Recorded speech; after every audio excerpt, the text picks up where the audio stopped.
For example, yeah, for example, Rodia can testify. Like, I actually met her in the library. We were both studying, and when I saw like a Black Muslim, I literally like jumped and I was like, "Hey, girl!" and I introduced myself, and here we have. We've been friends for like a few months now, and I also try and join Muslim association in school and also in my local mosque.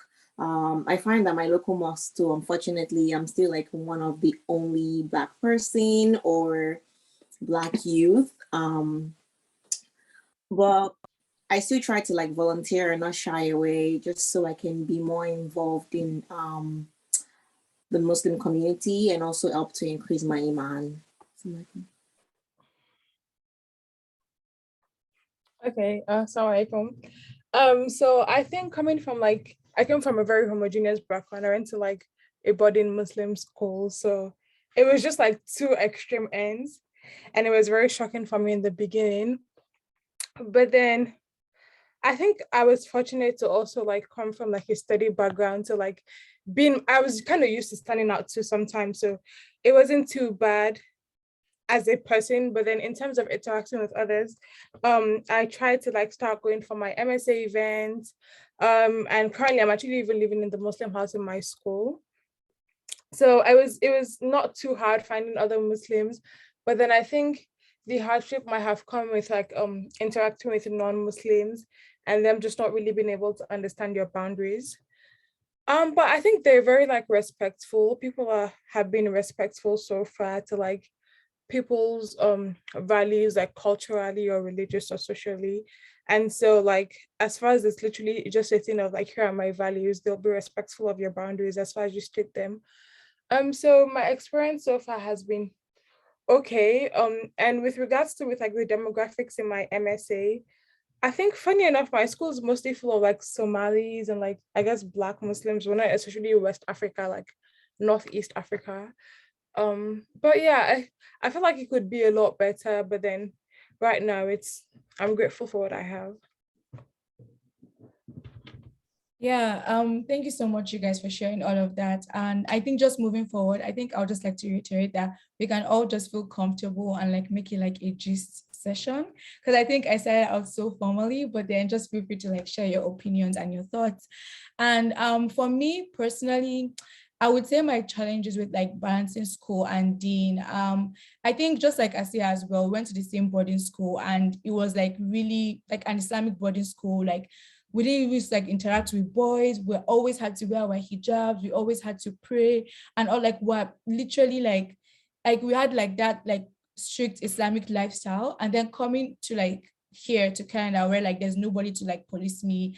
I can literally do what I want, and the environment itself is like so different in general. Like I'm not in a like, should I say like a Muslim country where like wearing the hijab is normal or like praying every day is like normal. So like when I first started as well, the MSA in my school isn't active at all. It just became active like maybe last year, and it was really hard to like find people. Like at first I wanted to like just find like, oh, Nigerians like me, but then that didn't really work out. So I was kind of like just, you know, just doing my own thing, like just on my own. And honestly, when it came to like, I would say like things like Islamophobia and the rest, I didn't personally, I don't have any experience with that. I feel like the environment here has just been really nice to me in general. Like I've not had like any Islamophobic experience, but then just being like, you know, Black and Muslim is like two identities. Like Zintiat was saying, when I go to the mosque, I'm literally the only Black person there. I was also saying shortly before we had this session that I went to the mosque yesterday and I was the only Black person in the room. Everybody else was so different from me. So sometimes I feel like I'm missing out on like that community. My community has just largely been like online, like with you guys, like my friends, like just online, my friends back home, compared to like having like that in-person community. But I feel like to a certain level, alhamdulillah, I've still been able to like, you know, be the best Muslim I can be. I feel like Allah has just blessed me with that guidance. Like, no, though nobody is here with me, I'm still able to, like, think about, like, okay, the right choices to make. Like, for example, like, I used to wear the hijab. I came from Nigeria wearing the hijab. Being here, one of my father's fears was like, oh, when I come here, since there's nobody here with me, I'll take off the hijab, I'll join bad gang, all of those things. But alhamdulillah, to a good level, I've been trying my best. So I think, for me, it has been a struggle, but alhamdulillah, I've still been able to, like, manage through with it.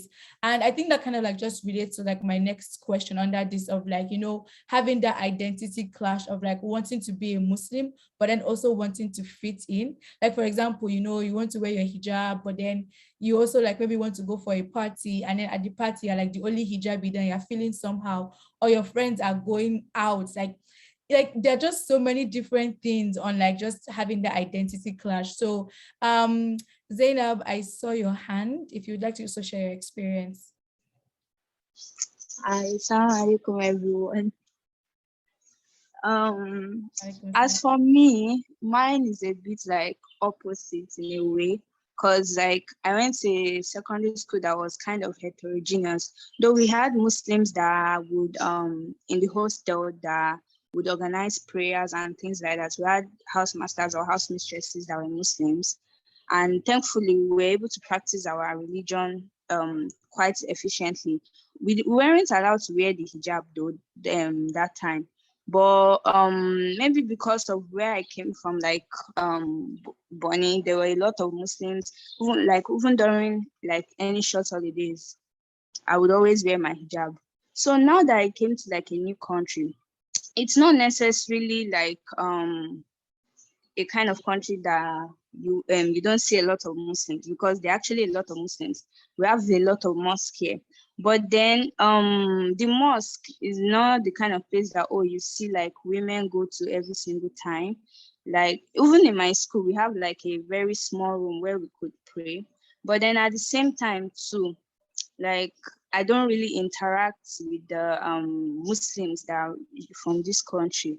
Most of them are usually like Indo, like from Indo Guyanese, because there's this like two sets of people here. We have the Afro ones and we have the Indo ones, and most of the Muslims are usually Indo Guyanese. So the Afro Guyanese, they are not very common. Even in my school, I can't think of anybody that's like Afro Guyanese. But yeah, there are a lot of Nigerians.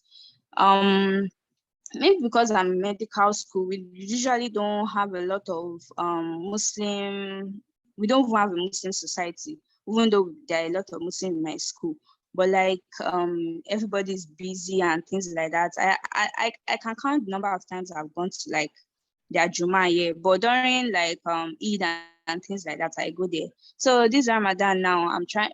If I'm not able to go to like the mosque during the weekdays, at least during the weekend, I want to be going like in the evening to pray my Tarawih day and things like that.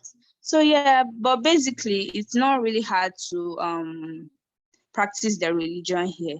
You have everything you could need like as a Muslim. It's not, you see Muslims everywhere walking around. So apart from that, it's quite easy. I think it's just the school that makes it like education wise, because everybody's busy. So there's no time for everyone to gather around to do Islamic programs and things like that. So yeah, that's basically it for me. Yeah, thank you so much for sharing that. I think that was a very different perspective, because most of us here are like in America and Canada. So just hearing a different perspective from you was really wonderful. Asiya, I saw your hand. So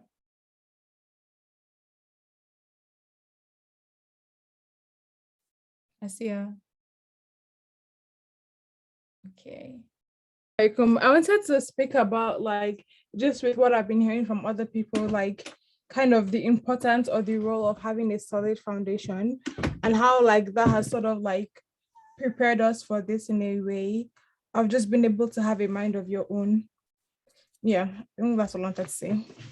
Yeah, I think that is also like important, like having a solid foundation. I think that also relates to like the idea of like everybody kind of like having different backgrounds or like experiences. Like when we would come, like being on campus, I've seen different types of Muslims, like I've seen different types of like um I've seen different types of Muslims, I've seen different types of like even sects of Islam, like like for example, I went to the mosque, my prayer room one day on campus, and then I saw someone praying, but then where they would do their sujood, there was like a bottle cover, or like I don't know, like something that they would basically put their head on instead of like directly on the mat. And I was so confused because I had never heard or seen that before.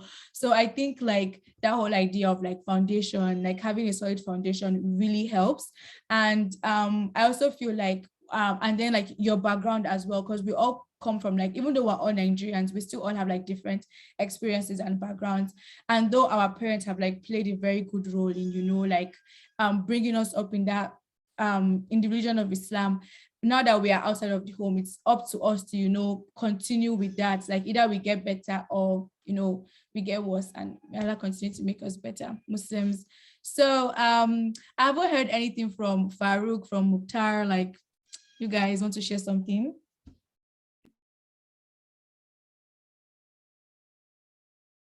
I could go next. Sorry for everyone. So yeah, I like put it, I think the question was back to like, balancing, being Muslim and like, being like a college student and everything. So for me it's like very interesting because like when I came on my campus, I think I was only practicing Muslim for about a year and a couple months that I knew. Just like until like my junior year that I found out like, there were other Muslims on campus, they were like practicing and everything. Then like there was this person that came from like Nigeria. So but anyways, I think one of the things that really helped me was like trying to structure my life around like my prayers. And I think that kind of kept me very connected to like my religion, alhamdulillah. Because like, I had this math professor, Dr. James. Like Dr. James has this interesting habit of putting calculus one at 7 a.m. So it's like if you're gonna pass Dr. James' class, then you have to wake up very early. But like alhamdulillah, like being Muslim, I wake up for like Fajr, so it's like it was really easy for me to go to my classes. And most of my lunch fell around like between 12 to 1. That's around the same time for Zuhr. Then like Asr was like, sometimes I had evening classes, otherwise not. And alhamdulillah, like, I also have like this Iraqi professor, Dr. Amar, like she just like lets me slide out of class like to go pray and everything, and like she's been really helpful. So like although like there's no many Muslims on my campus, I think connecting to like the local Muslim community and trying to structure my life around like my prayers have been really helpful. Alhamdulillah. Alhamdulillah. Mukhtar, do you want to share anything? Do you want to add anything?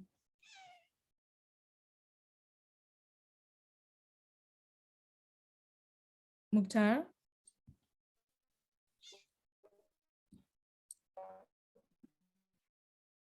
Well, Assalamu alaikum. I think my own perspective may be different. Sorry, can you hear me? Am I You're audible? breaking off.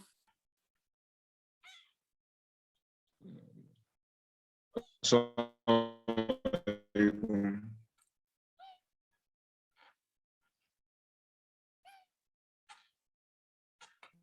Mukhtar, you're Victor, you breaking. can turn off your video so that your network is better, and just give us your audio.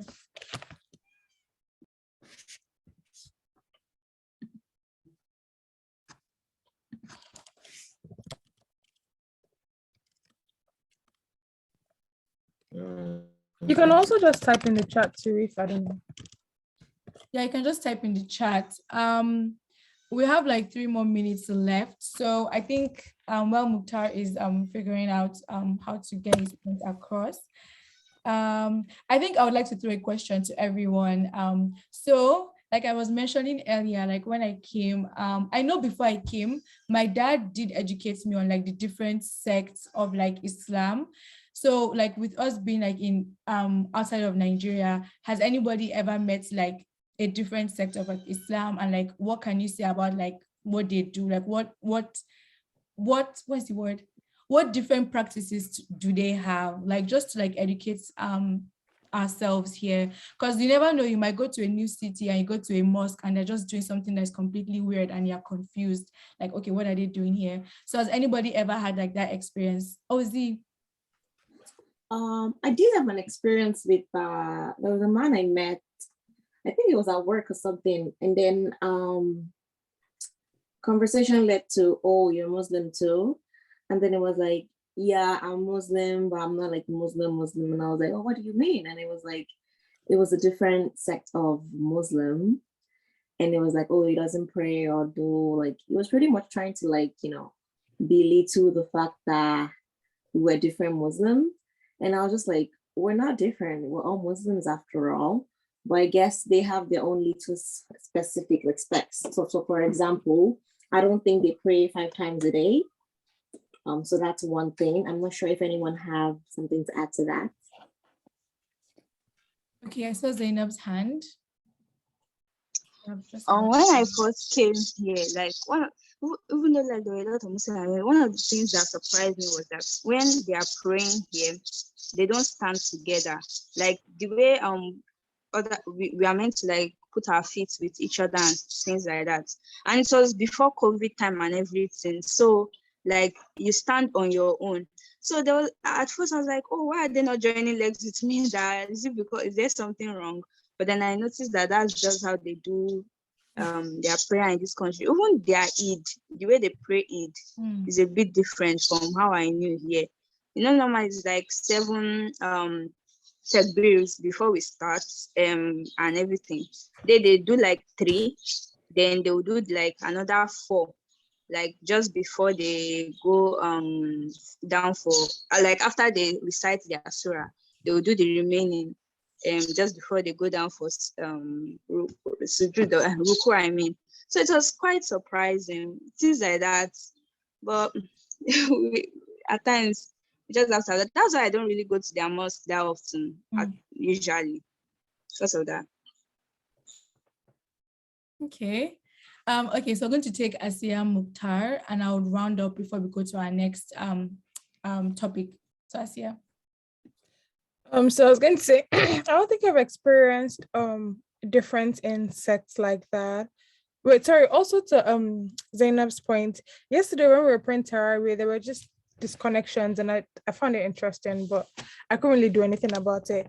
But then, so I don't think I've really seen different sects per se, but then I've just seen like really just been able to accommodate, like just learning to accommodate, I don't want to say all sorts of Muslims, but Muslims of all like different faiths, but like are all still Muslim, and really just been able to accept them in. Yeah, and just being able to like manage that. So like, yeah, I think, I don't know, I'm not really too sure, but I think we've had like an LGBT case too. So I don't really know how they've exactly managed that, but just really been able to manage all sorts of like different and making the MSA an open place for them and not discriminating. Okay, Mukhtar. No, I'm sorry. I think I'm being audible now. Please, can you confirm you can hear me? Yes, I can. No, so relating to sex, basically in Nigeria, because I think I'm one of the only people here who haven't like left or so. Anyways, yeah, in Nigeria it's quite different because the kind of what's the word for it? They kind of make a big deal out of it because when you see that there's a sect that isn't doing what you are used to doing, then you get to the mosque and you're like, especially if you've been to like, or if you attended a Muslim school through like primary school or secondary school, they usually tell you that this is like our doctrine as Muslims and things like that. And when you get to the mosque and you find people doing things that are not related or not completely in line with what you are taught, like there's this mosque in my area because I'm currently staying with my grandparents. So yeah, there's this mosque in my area where they finish praying here, and then you can imagine how Yoruba people are like the way we do the poems and this singing basically with Akhlaaq and stuff like that. And then we didn't even, it was a very funny situation where we didn't even finish making the Adhkar after Salah, and then the Imam comes and is like making this funny kind of poems. It's almost like, and then you can't, it's not a situation where you can laugh and something like that because it's not funny, but but really, you're just looking like, what's going on? So at that point, I don't know what was the best thing to do because I wasn't in like a position to impose that what's going on and things like that. But all I could do was just may Allah guide us basically, and then I left the mosque. Although we still go there because prayers is obligatory, but in a situation like that, I don't think I know the best steps to take or stuff like that. So I think that's just my addition basically on sects. Yeah, thank you so much for saying that. I can relate to like that Muslim Yoruba, that part. So because we're running out of time, I did as I say I was talking and everybody else was talking, I did come up with like another question, but I think we can just leave that for the end when like if anybody wants to just stay behind and chat, we can just talk about that. But it's just basically on like liberalism and the idea of like being a modern Muslim. But we can just move on to the next question, next topics. And I guess at the end, if anybody else wants to stay behind and just like catch up and chat, we can talk about that. So the next the next question or section that we have is managing mental health as Muslims. And my question is, do you ever feel your mental health issues or problems is as a result of low iman? Like I know people have always said like, well, many people always say like, oh, as Muslims, you should not be going through anything to do with mental health. If you are depressed, it's because you're not praying well, it's because your iman is low. And we know like, yes, there are times that, you know, you have a low iman, but then mental health is like also real, like it does affect people. So are there times that you personally have felt that your mental health or what you're going through is as a result of like low iman, or like what are your opinions or like your thoughts on that? So if anybody wants to go first, I see as your hand up to go first. No, but no. Okay. Yeah, Farouk. Unless if I say okay, yeah. Just sorry, I was drag us to like the last conversation for just a little minute. I think the whole issue about sects and everything is like very interesting, particularly like as in if you've been exposed to like Aqidah and fiqh issues, like the differences of opinions and everything. So like one thing I think that's worked for me, alhamdulillah, is like trying to like just say learn more about like what the Prophet himself did and try to stick to that, because there's just too many like schools, too many like sects XYZ that like eventually you just begin to ask like, okay, why is this person doing this and why is the person doing that? So like learning more about like the Sirah and like the Sunnah has been really helpful. So then to the question of mental health, I think like there's so many reasons that like cause people to have like issues, either like psychological, spiritual, emotional, or whatever. Like it might be physical, because like sometimes if your body is feeling ill, you might just not feel good. Like that's like a normal thing. Like like for like women that give birth, there's like postpartum depression. There's like so many things that like factor into like not having not in quotes having like good mental health. And of course, like one of those things is iman, because Allah subhanahu wa ta'ala says, "Woman arada an dhikri fa innahu ma'ishatan donka." So it's like, if sometimes like if all that things are equal in quotes, someone can be like have everything they need in life and still have like mental health issues. As the case we see, like generally speaking, like in the West, because these guys like they have in quotes a relatively like better life, because they have like water, they have food, they have living, they have all these things, and like a bunch of them still have like mental health issues. And like their countries are like like the suicidal rates are like very high, and like they are really like doing countries that are doing really good. So yes, I think having low iman can factor into that, because I mean, the verse literally says, "Woman are and they could find no much than don't care." Like whoever like turns away from remembering Allah subhanahu wa ta'ala, like or from the remembrance, and the remembrance here, like one of the names of the Quran we know is adhikr, or like it might just be like a reminder that someone sends to us about like Allah subhanahu wa ta'ala. Like whoever turns away from that is for now mentioned don't care. You have like a life that's not like a depressed life, like a life like that's not good.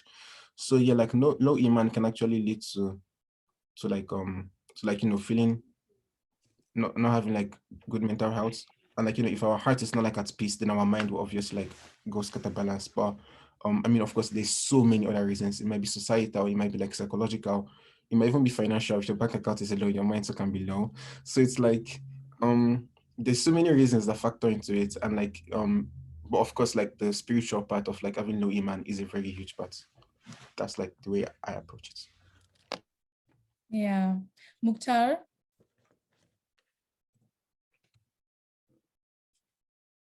No, so I think Jazakallah khairan for what Farouk said. Yes, low iman is a very, very huge part to depression, anxiety, and a lot of things. I'd also like to add that what we are continually being exposed to every day of our lives can have a very big effect on the way we think, and also like even as young people, we're very hormonal compared to like adults and even kids. So mood swings now and then, anger, anxiety, blah blah blah. So yeah, and this affects. I think it used to be a very big part of me, or it used to like dictate my mood a lot of times. The kind of things I expose myself to. Yeah, sometimes when you watch things that are like very, very depressing or something like that, you can't expect that your mood might be always all high and low. And another thing is, I think this is one of the reasons why music is made haram. Because I noticed something this semester here, particularly it was a very shocking experience. A friend of mine, we're working because in OAU, there's this freedom to like move within the hostel, move within like the campus, even during the midnight period and stuff, because people are always reading. Yeah, so my friend just called me to the idea that a lot of people in OAU, I don't know about other universities, are consuming a particular genre of music more than other genres, and that's like depressing music. You talk about people like Billie Eilish and NF and some others. It's not surprising because a lot of people are dealing with a lot of things, but then looking at the things they listen to, you can't expect that you'll be going through depression or maybe you're feeling anxious, and then you are listening to music that is talking about how somebody lost his wife, or how somebody is continually feeling depressed. And even if you see the videos, some of them can be very, very demeaning. So I think it played a very big part in like how it affected me. Also, the movies we watch, yes, things we watch on TikTok and things like that. Because if we realize something, TikTok is like taking everybody by surprise. The amount of videos that people watch on TikTok every day, and the fact that the algorithm keeps changing, the amount of information you can be open to on social media every day is alarming, and it's increasing, as time goes by. So I feel like a very big part of checking our state of mind and our mental health is checking what we keep exposing ourselves to.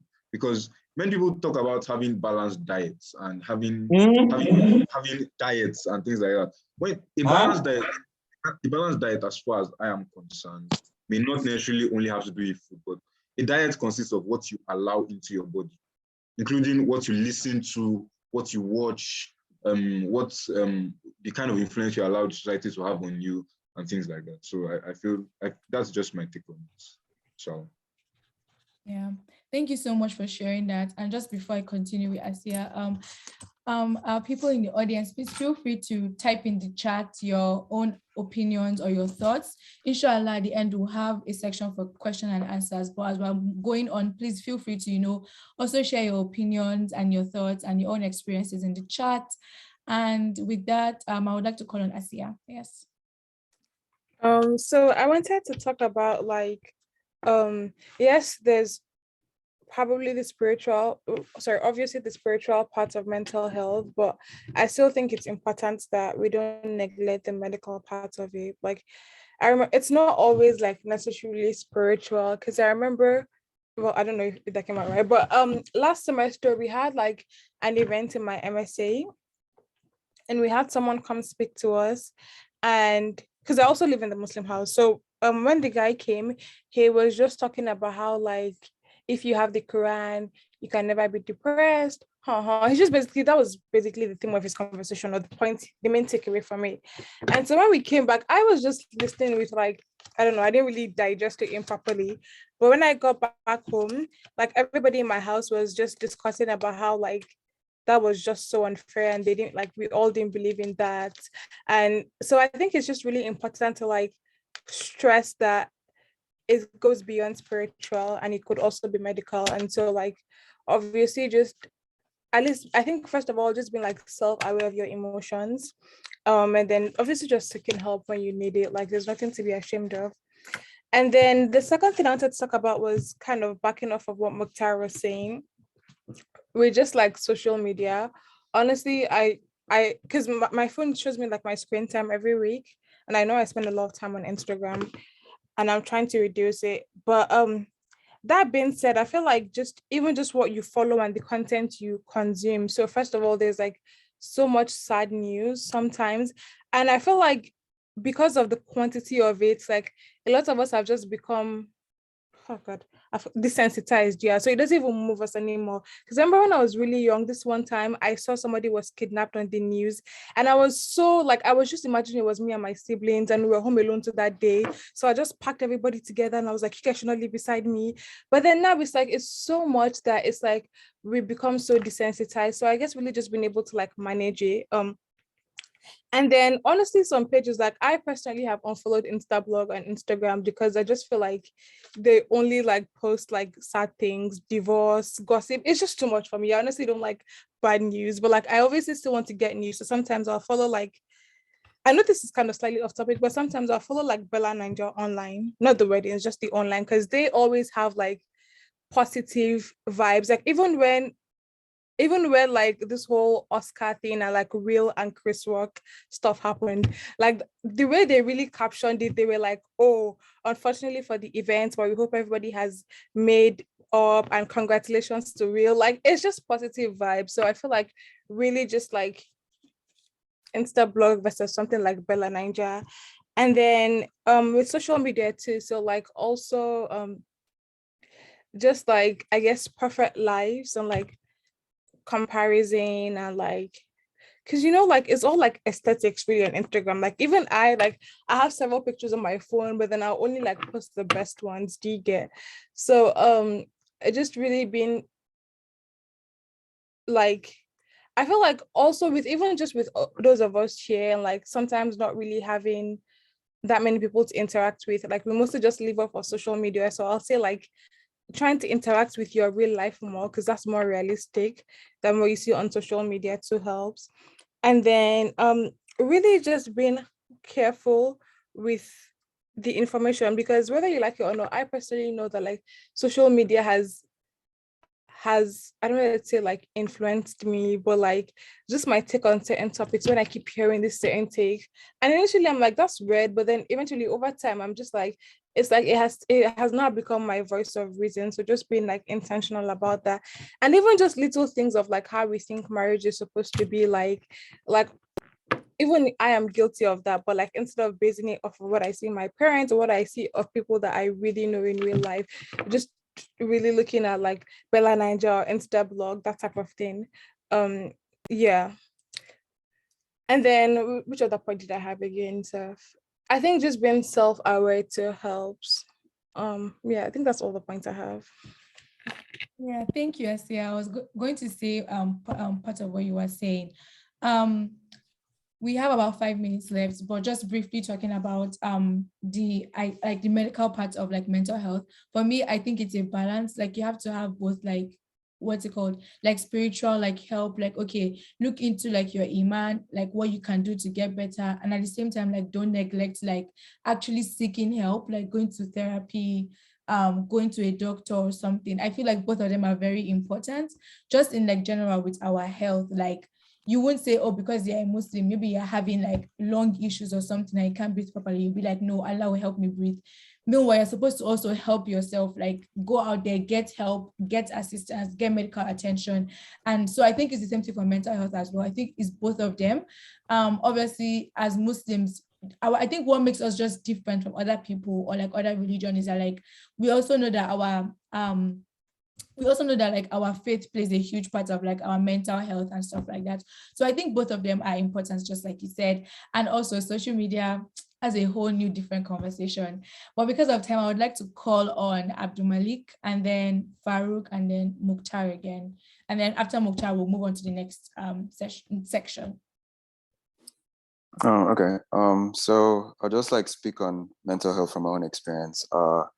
Being an engineering major, I know like a lot of people know like it's a very hard and tasking major. So we take a lot of like hard classes, and that's definitely taken a, I guess, mental toll on me in some cases because in as much as I want to do well in classes, there are also aspects of my life I want to be able to balance, like social life, the dean, and other things like that. So I feel just having like a good and strong support system is very important. Like now, Radia and my other friends were part of like a group, a WhatsApp group called Halal Gang. So I feel that has definitely helped me, get in touch with like my dean, and we post like quality content as opposed to social media where you just like consume like any random content, but we try to like help each other grow in our Islamic ways and like try to learn du'as and read the Quran together. So those are one of the things I try to work on in terms of like, I guess, increasing my iman, because like with mental health, there could be like cases where you have low iman and you don't want to pray all the time, and that's definitely happened to me on more occasions that I can count. So hopefully, like during this month of Ramadan, I can keep being consistent with my prayers and just learn more about the Deen and things like that. So yeah, that's what I have to say.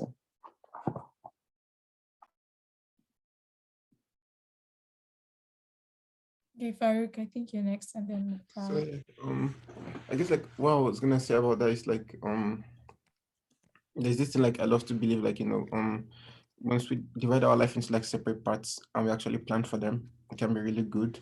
Because like I mean, if like if someone asked me a question like like the whole thing about like if you have the Quran like you'd be fine, everything, I tend to look at it from a more like practical aspect, because like the Quran was not sent only for recitation, it was only sent for like application. And like a lot of those things in the application is to uphold family ties, to be with like to be like with Muslim congregation, to like seek help for example for Allah, to seek help, to do things that we're supposed to do. So I think some of the problems at times that comes with like maybe people that give the advice like if you have the Quran then you'd be fine, it's like they tend to like let's say only emphasize the in quotes the academic recital part of it instead of more of the practical part of it. Because our sister Salama Aisha on the last said about him like Quran, his character was the Quran. So if like it was the best of mankind, and I mean we want to be like him, then it only makes sense for us to like implement the Quran in the full sense. So I think looking at it from a more like macro scale, like a more large scale, sort of like just individually, I think some of the problems like that lead to like I mean of course Allah subhanahu wa ta'ala said in the Quran, وَلَنَبْلُوَنَّكُمْ بِشَيْءٍ مِنَ الْخَوْفِ وَالْجُوعِ, like Allah subhanahu is going to test us with like fear, with like things that we don't like, of course. But if like we tend to like implement the Quran not just in the sense of memorizing it and reading it, but also like actually putting it into practice in our lives, I think a lot of like the mental health issues would be very reduced in our communities and in our individual lives, to be honest. Because like if we keep up with our family ties, if like we have strong community like relationships, if we try to like take care of our bodies, because Allah subhanahu wa ta'ala like he gave us our bodies to like and our bodies don't belong to us, our bodies belong to him, so like we have to take care of our bodies the way he wants us to take care of it. So I think putting the Quran into like full practice, like full practical application would be really helpful. And also like I know like for me personally, and like a lot of, because I went to like a school for like gifted children, and like a lot of us are like in quotes, quote unquote, like crazy, you could say. So it's like memorizing the Quran has been really helpful for me, like in keeping my head in quotes sane. Because like there's a lot of things going on in the world these days, and like having when I say like the Quran to fall back to for like what to do, and like the Prophet's lifestyle to fall back to on what to do is really good. But of course, not just knowing his story, but also like obviously like putting it into practice. And I mean, because we're in different times, of course, because we're not in 7th century Arabia. So that means like we might have to tweak one or two things. I'm not saying like tweak the laws of the religion, but like tweak how we might just apply it. Like Abdul Malik said, like being like a part of like a Muslim group where like people talk about you're to relate with Muslims and like be not just like a Yoruba person or a Nigerian person, but also like you need to be like your whole self in the particular community. I think that's really good. And like one thing Islam I think prefers over like what we have nowadays is community. Because nowadays we have like a lot of networks. Social media is a network. You just display a particular aspect of your life. You go to school, you display a particular aspect of your life.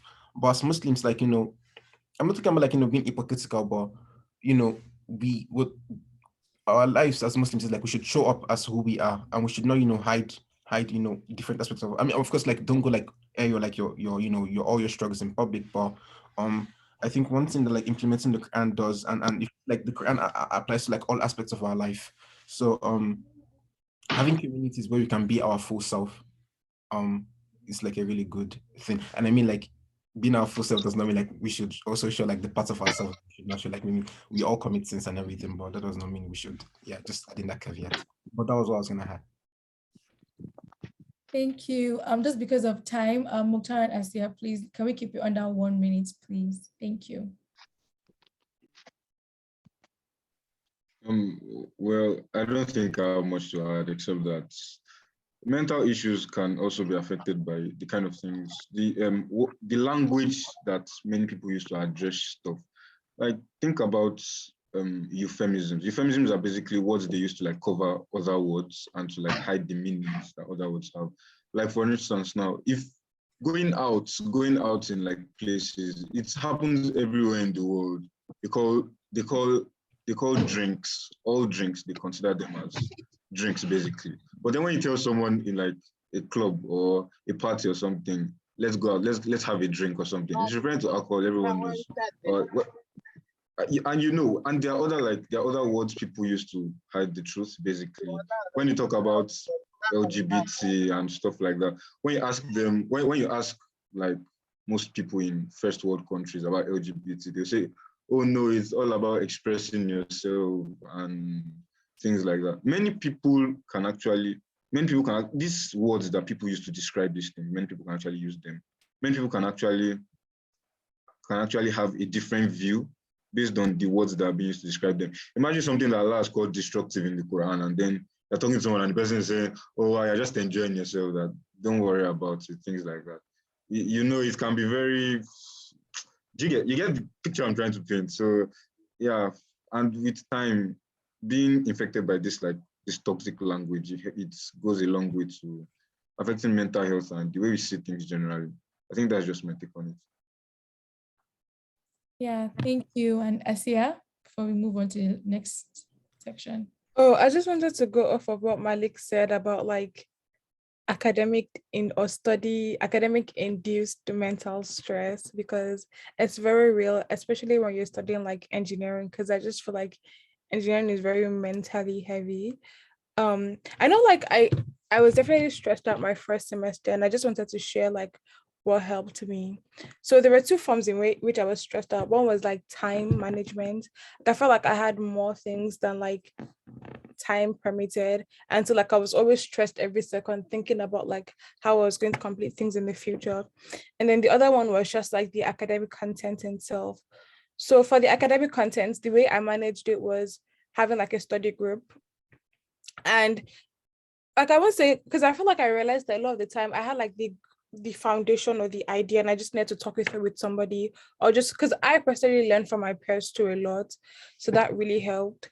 And then for the time management, one I guess is obviously living in the moment. Don't like be anxious of the next time, and really just having a system to help you organize as opposed to keeping everything in your head.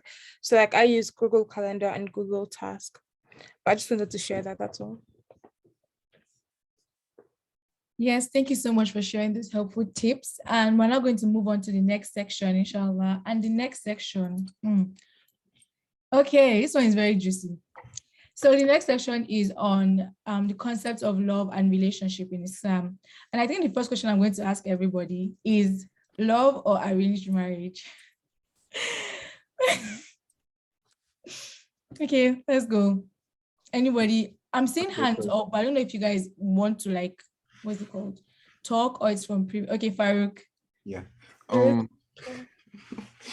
Lord. Okay, so I don't know. I think it depends on like sometimes the culture, because like some cultures tend to prioritize like arranged marriage thing. But yeah, someone said both, and I agree with that actually. Because like for example, like my Amma, like she saw her husband first on her wedding day, and like they have like a really good relationship, like a good like what's his name, marriage now. So like liking someone is really interesting, because if the reason why you like the person does not exist anymore, then would you keep on liking the person? That's one. Number two is like for us Muslims, even transcending both either love or arranged thing like marriage for us marriage for us Muslims, if we're gonna do it in the proper way, it's an act of ibadah, like it's an act of worship. So it's like, even if like you don't like someone and like you actually choose to marry them for the sake of Allah subhanahu wa ta'ala, and the other person too does the same thing, and like both of you like agree to like live your life based on the Quran and Sunnah, what naturally happens is that Muslims tend to love themselves. It's like, even if you're not married to someone and the person is a Muslim, you just tend to like gravitate towards them. So like imagine like, you're married to someone that like they are very practicing. Like you married someone like you're very practicing and you're very practicing. So like you guys have very similar interests in life, like the kind of goals you want to achieve. Even like you don't love them before you get married to them, like you eventually like end up developing the love for them. But also like of course like it does not mean like you should just like wake up in the morning and go like deep into like a marriage without thinking about, so without even being will I say um familiar with the person to some extent, so like being at least maybe like attracted to the person in some extent, because like it's like like some of our traditions do mention like like if you're gonna marry a woman, like for like men, you should at least see them or something, yeah. So so I think both of them do factor, and like both of them have like their own different, will I say, place, but yeah, I don't know. Yeah, thank you so much for sharing that. Can see everybody wants to talk now. Well, okay. Okay, so Sister Zainab said in the chat that she said both. So Sister Zainab, if you don't mind sharing why you said both, that would be wonderful before we continue with our panelists.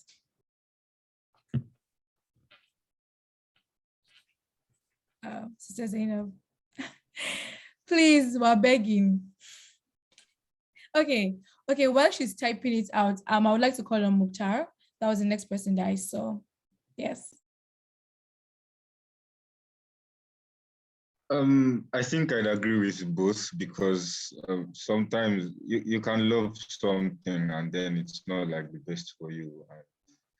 Or sorry, I said something. Someone, basically.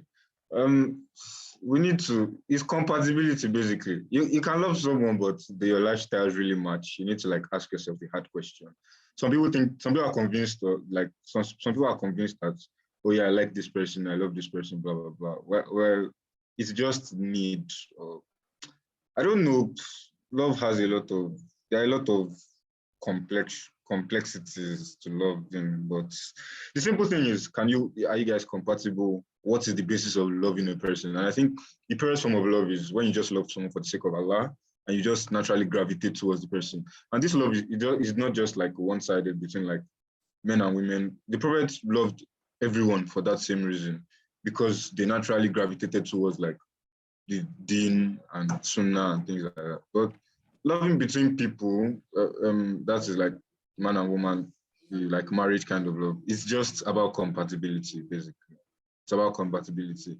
Ask yourself the hard questions. Can this be sustained? What do my parents think about this? What does culture think about this? Oh yeah, I listened to this lecture recently where Nu'man Ali Khan, I think it was a very popular lecture, where he was like, parents are not allowed to have like the prime decision on who a person ends up with. They can just give advice and things like that. But I'm like, hold up. You've been like, they've been there longer than we've been in it. So we are just like entering it. At this stage, we're just being curious, basically. So parents would really have a lot of advice to give. And then, yeah, praying is also a very important aspect of it, because I don't know if anyone else can relate to this, but there can be a point in a person's life where you just feel like, I found the one, or I'm just legit very interested in this person. And then they ask you and you're like, I really don't know why. And you can't get this person off your mind. It happened. I'm not saying this from experience, or I don't know, I might be. But then the best thing to do when you're in a situation like this is, I think, just make dua, because you can't do anything much about it right now. Why in a stage where you have to like prepare your life. I don't know if what I'm saying makes sense, but focus on yourself, as Western hustle culture would say. So just make dua about it. And obviously, I would say, I won't be that guy that would say, go and tell this person you like them because you just want to, or tell your parents because like, the first thing I would say is build a life for yourself. You want to go and propose to somebody or accept somebody into your life when you are just still studying your first major in college, and then you have like 2-3 carryovers, and then your life is still just basically starting. Do you get? So we just make dua about it. But arranged marriages too can be very nice if you have a society where their culture is built on arranged marriages and their culture is really doing well. Do you get, like, it's not as if this person is someone you can't live with. Like, look at the possibility of this person actually being the one and everything. So there's also that too. So everything is in the hands of Allah basically. But this is all I can say about all this. Yeah. Oh, 1 second. Yes, excuse me. Yes, Mukhtar, I have so much to unpack from what you said, and I'm still waiting for Sister Zainab and Aziza to please type in the chat why they picked like their opinion on it. But I think when it comes to like that thing of like, oh, you okay, for me personally, I don't mind either. I feel like for the arranged marriage part, I would not mind like my parents like just suggesting somebody and then me and like just see as your mic is on. Yes, for the arranged marriage part, I just feel like I don't think I would do okay, just join me with that person and we'll just get married. I feel like you can just suggest someone to me and then I'll look into the person, chat with them, see if like okay, like there's any live like their vibes and all of this stuff compared to like just marrying someone just because my parents said so. That's for me. And I don't really mind love marriage as well. Sorry. But yeah, I think it still adds to like both of them, like either one, like your parents can suggest someone to you and it might also not work out with that person. And I also agree with like Numan Ali Khan's opinion on like your parents not making that decision for you. Like even though they've been there, they've had the experience, they're not the ones that are getting married to the person. Yeah, the person getting married to them. So at the end of the day, like take your parents advice and all, but then still do what you want to do, right?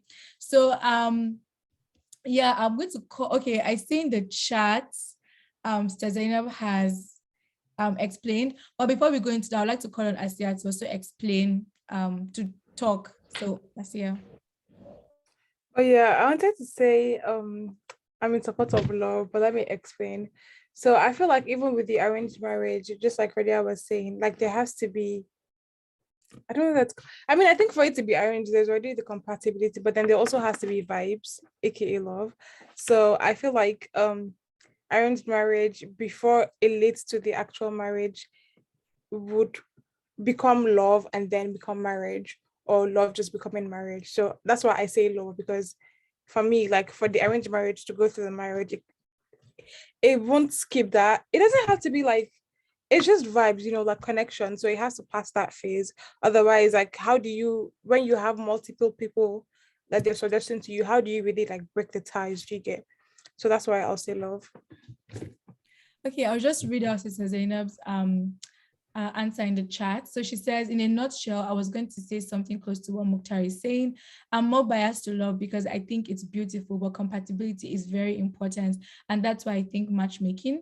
I prefer to use that rather than arranged marriage. Agreed. I myself want to be a matchmaker in the future, inshallah, because marriage is more than love, as that may not be enough to sustain it. Toxic love, I guess. I'm not saying matchmaking works 100%, but the right questions are being asked and almost everything is laid out. I personally would prefer love, but I'm also open to matchmaking. I don't know if I addressed the question well. If I didn't, tell me so I can send another message. You addressed it perfectly. And I think you're also, I'm also going to agree with what you said. I think I personally also prefer love. I think I would prefer to like just go out and just maybe meet somebody, like just find somebody by myself, because I think what we all like, I think many of us just have the idea of like, oh, you want to like, just explore, like, meet somebody on your own compared to like having your parents hook you up with someone. But at the same time, I think matchmaking or like, yeah, matchmaking or like, that proper arrangement is also very beneficial because you get to address the important questions and compatibility before love, because sometimes love can blind you, honestly. So when you just meet someone and you fall in love with that person, you don't really ask the right questions, or even when you ask the right questions, you feel like, I love this person, I'll just go ahead with it. And maybe there are red flags that are shining bright at you, but because of love, you're like, no, I love that person. So I think you perfectly answered it, and I would definitely agree with you. So I'm going to call on Sister Aziza and then Zainab.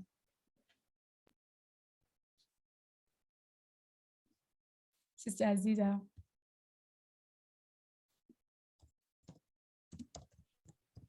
Okay. Now, Alaikum salam. okay, for me, based on experience, I would say I think what I would choose is what Zinab just said, matchmaking slash arrangement. Because usually when you say love, you actually just fall in love based on what you think is right. But when you're talking about matchmaking or arrangement, someone already knows you and already knows your partner to be. So they know if you're compatible and they try to fix the two of you together. Maybe it's in the process of maybe seeing yourself, then love develops. So you have to meet someone first before you start seeing you whether you're in love or not in love. You understand what I'm saying? So for me, I rather just say okay, the best is to do matchmaking. Even during the time of the Prophet Sallallahu, it was more of matchmaking. There was what they call love. You understand what I'm saying? The parents will call, oh, we saw your daughter, we like your daughter, blah, blah, blah. They'll find out about the person's background and all that. Because if you look at the rate of divorce right now, because it's based on love. Nobody went real down to really find out about the background of the person, whether it's the girl or the guy, to say, okay, these people are compatible or they can be compatible.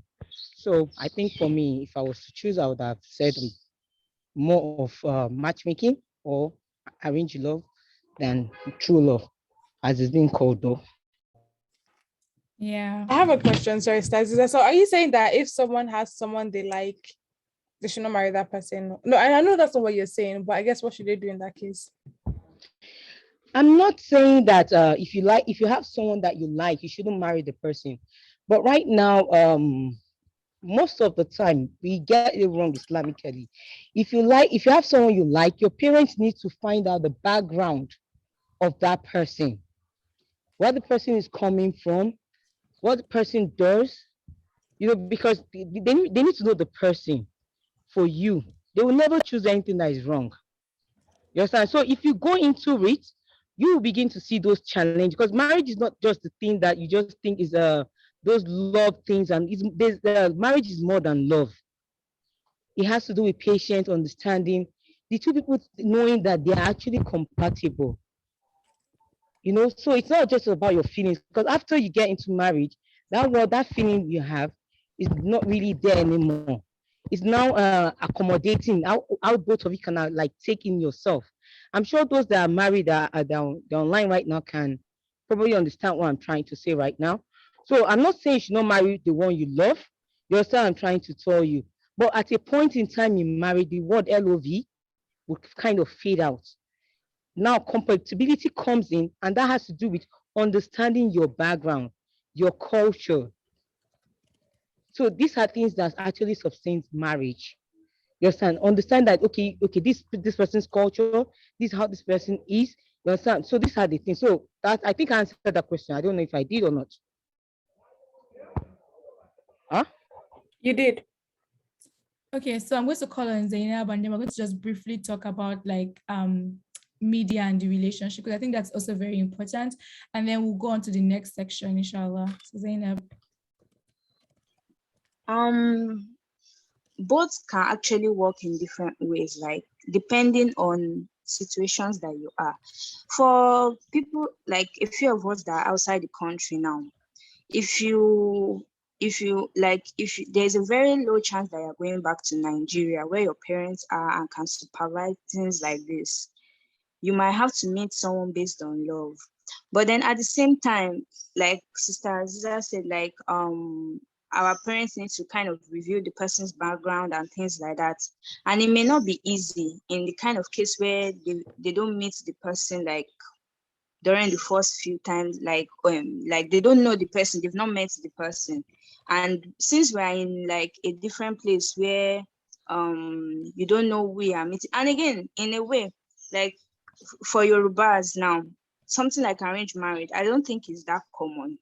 But so if you have to meet someone, let's say you meet someone based on love, and then you are introducing the person to your parents. Yes, they will meet their parents and everything, but at times they may not really know the person. Like even finding out their background, some people will say, oh, good things about someone, even if they are like trying to like, oh, let this person marry into this family or something like that. They may just say good things. They may not say like, oh, the bad things about the person and things like that. So usually, generally, we should all just be careful. And in a way, friends around us too can help us when we are getting married. You know, if you are getting married to someone, you have to, and you want to communicate, you have to do it in a halal way. And when your parents are not there to supervise you, it's your Muslim friends that will be the one to make sure you don't do anything wrong and things like that.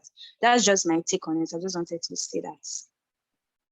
Yes, thank you so much for that, Zainab. And because of time, I think I'll just briefly mention, because Mukhtar mentioned in the chat and Sister Zainab responded on like media and marriage. And I think that's a very important topic. And I'll just briefly say like, yeah, the media does portray like the very, very good parts of like relationships and marriage, and like, you know, all the romantic aspects, waking up Fajr together, breaking fast together, all of this nice stuff. It doesn't really go into like, you know, what marriage is all about, and it's not only about love.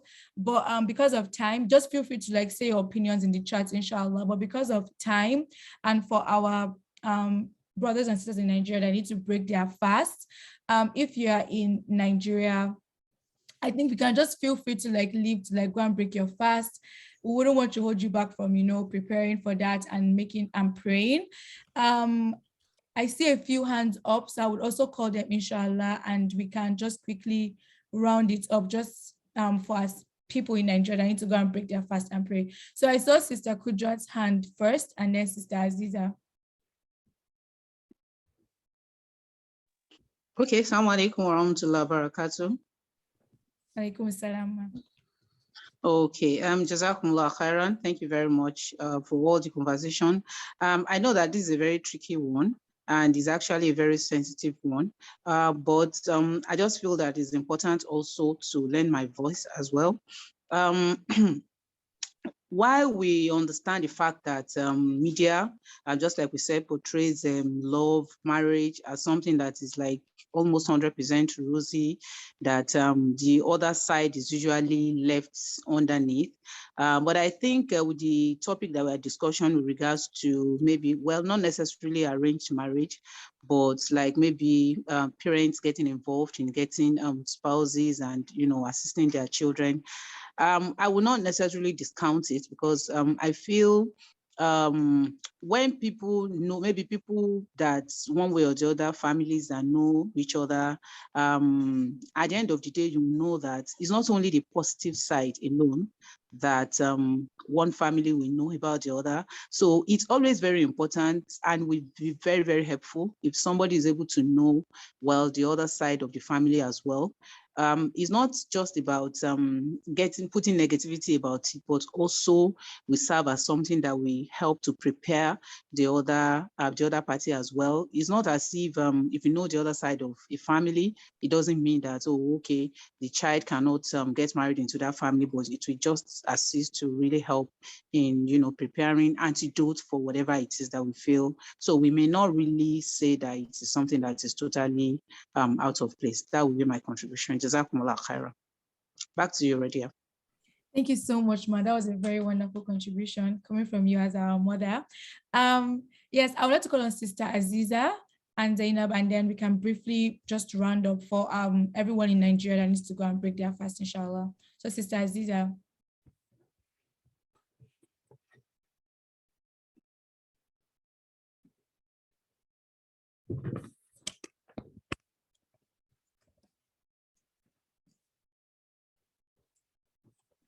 Sister Aziza. Okay, I guess I'll just round it up here. Thank you so much to everybody for participating. And I just received one last message from Sister Zainab, and she says, marriage is everything from compromise to friendship to love to communication and so many other things. It takes work and commitment from both sides. On the flip side, while stories I've heard from people are not rosy stories, a good thing the media does is remind people that love still exists in marriage and it can be a great experience. And that is honestly like, that's perfect. Like, so Zainab, I'm going to come to you. But anyways, okay, I see Sister Aisha's hand. I'm going to call Sister Aisha, and then I still see Sister Aziza's hand if she's able. And inshallah, after that, we'll round up. So Sister Aisha. Okay, Assalamu alaikum everyone. Confirm you can hear me. Alaikum assalam, I can hear you. Okay, so mine is not on the marriage issue because that's in fact is very, very deep. So I just want to say that I'm proud of each and every one of you. Some of you have known you growing up here in Bonny Island, and some I met during the course of this program. So I am really, really, really, really proud of each and every one of you, and may Allah continue to guide and be with you all. So I have a question as a parent and as a friend to a parent preparing their child to go abroad and study. So what advice will you give the parents? Because the father and mother are like torn. They are finding it difficult to make that decision to come to a conclusion together about sending a child abroad. So the father is like, okay, his personality is going to determine if we will allow him go. While the mother is like, okay, I want him to have international experience, mixed with other nationalities and all. And just to clear, this is a Muslim family. So what advice will you give the parents based on your experience?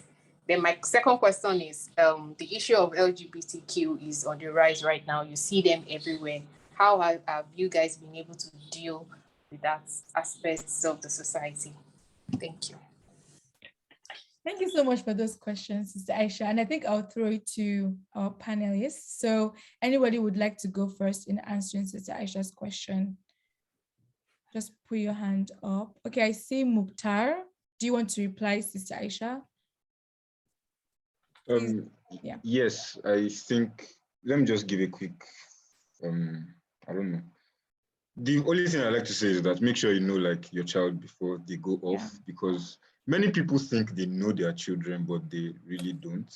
There's the face that, and I know almost all of us can relate to this, there is the face we show our parents, and then there are obviously things that we do that our parents may not know about. Everybody. There's the good, there's the ones that are not so good, and then, yeah, basically. So make sure you like know your child to like 70%. So I can be able to tell. There's something my mom usually tells me whenever we're like giving this admonition before going to school and things.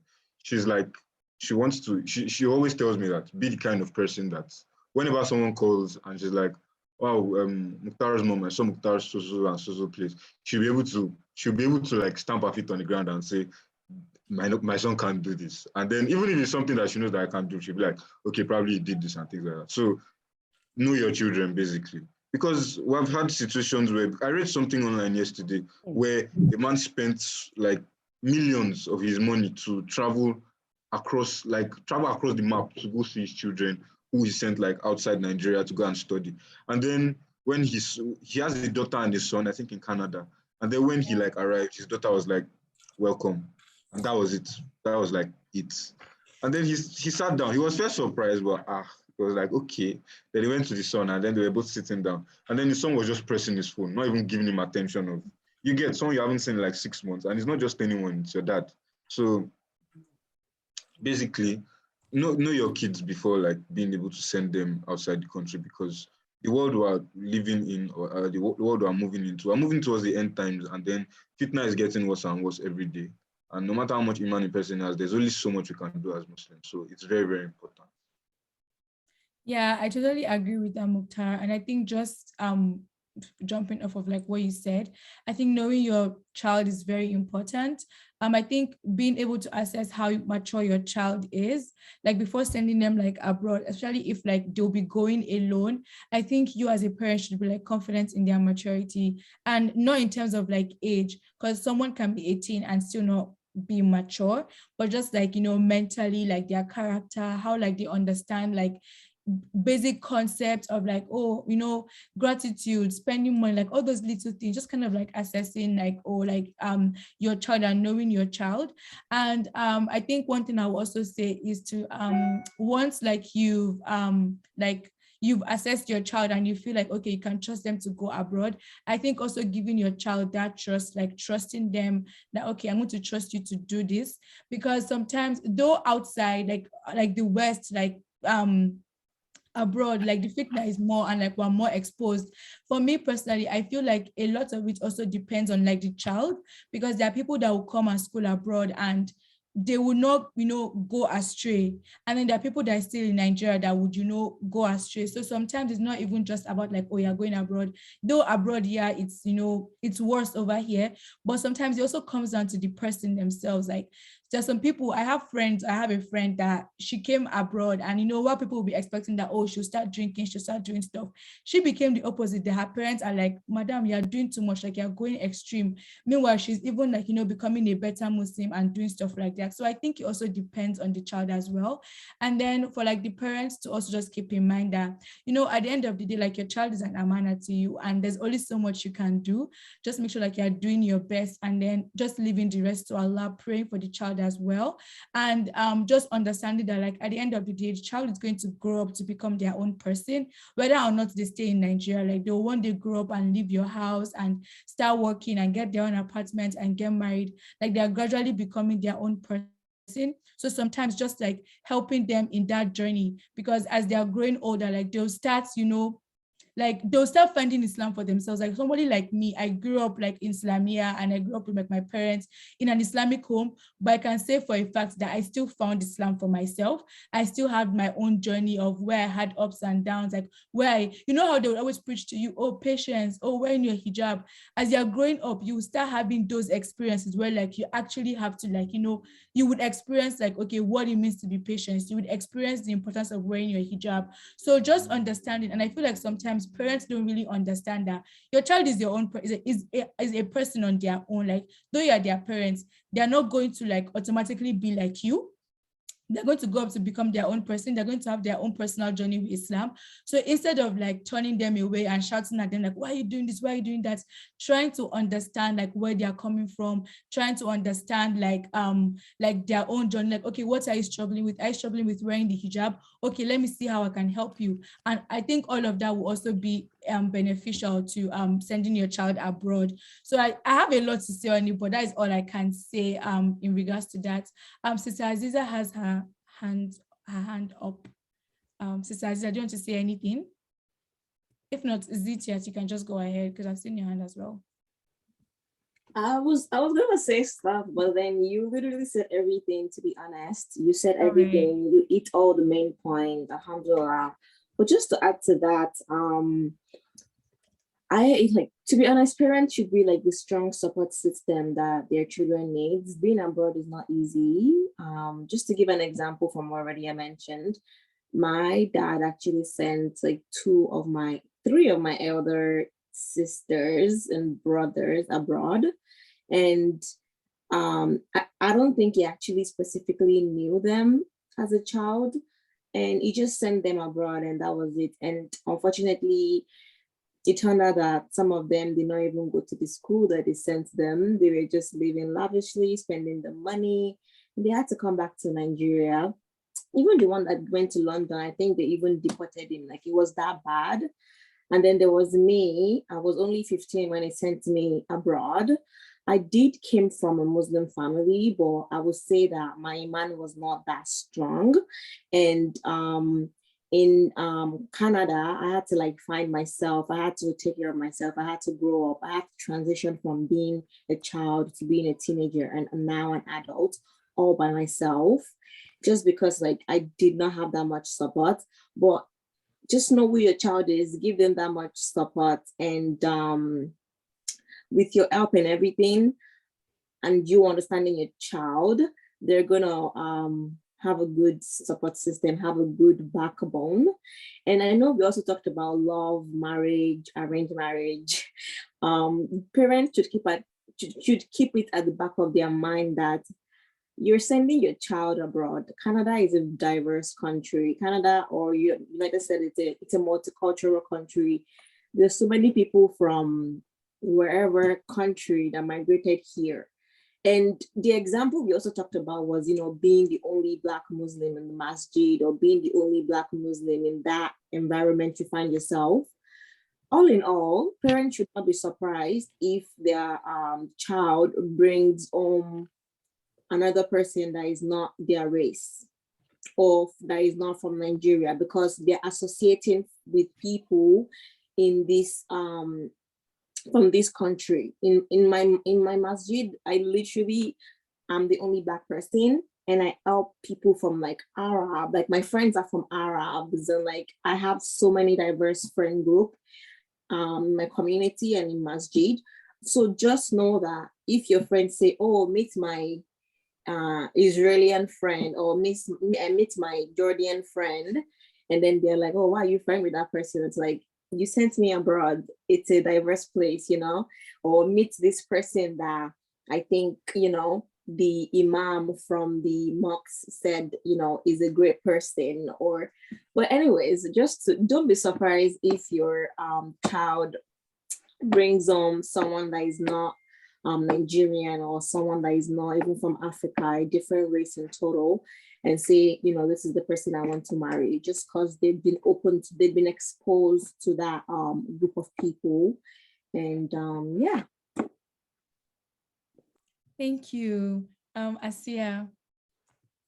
I just wanted to talk about how, like in the beginning, when we're talking about experiences here, a lot of us spoke about like our background. So I think, honestly, also as a parent, there's only so much you can do.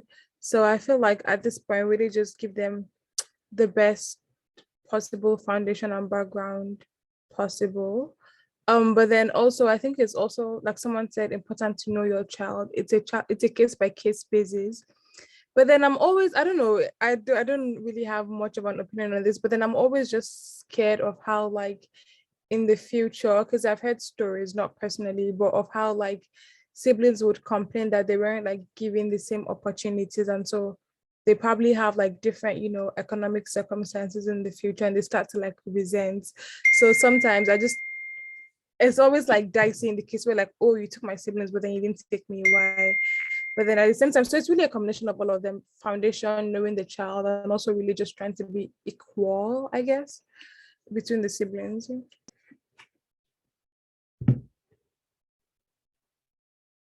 Okay, I think we also had one more question. Okay, Sister Zainab said the issue of LGBTQ, this is something we can discuss with the children, and they need to understand the perspective of Islam on the matter. As humans, we are not free from mistakes or sins, but ultimately we rely on Allah and pray that He continues to guide all of us. I mean, because whether it's abroad or in Nigeria, anyone can go astray. Allah's guidance is very important, and we need to be fervent in praying for this. Mokhtar was 100% spot on knowing your child. So I think that just answers your question, Sister Aisha, on like this LGBTQ thing. Like I mentioned earlier, like even now in Nigeria, we have LGBTQ stuff happening in Nigeria as well. People are coming out as this and that. So like nowhere is 100% safe, though obviously abroad is way more. But I think Sister Zainab has answered it's perfectly, like just generally, inshallah. So now we're going to end our session, so our people in Nigeria can go and break their fast. Jazakallah khairan to everyone for coming out. This is our last event for the Ramadan Umi program. A huge thank you to the organizers and everyone working behind the scenes, and a big thank you to the founders and the starters of this organization as well. Thank you to everyone that stayed with us till the end. We really appreciate your patience. Yazita, your mic is on. Okay, thank you.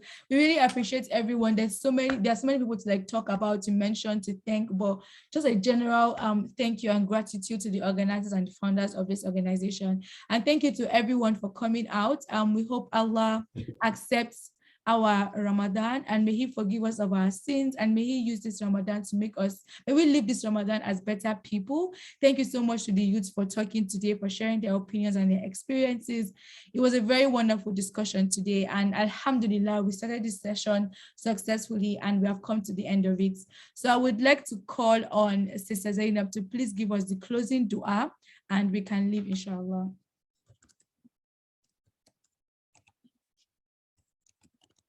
So Sister Zainab, closing dua, please.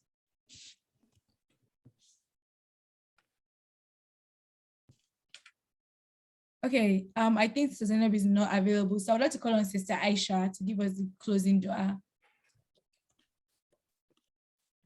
Sister Aisha. Assalamu alaikum. Walaikum salam. Alhamdulillah, Rabbil Alameen, Alhamdulillah, Alhamdulillah for the program so far from the very beginning to this moment. We thank Allah for making it possible for us to be able to come this far. And Alhamdulillah for all our youths. May Allah continue to increase you all in knowledge, and may He continue to guide you, be with you, and protect you.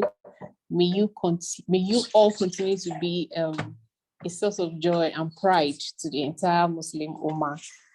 Thank you to all the people that have been of great support in making this program a reality. And I would like to say Ramadan Mubarak to everyone. I wish you all the very best of this glorious month, and stay safe. Assalamu alaikum. Bye. Walaikum salam. Bye. Happy iftar to everyone breaking their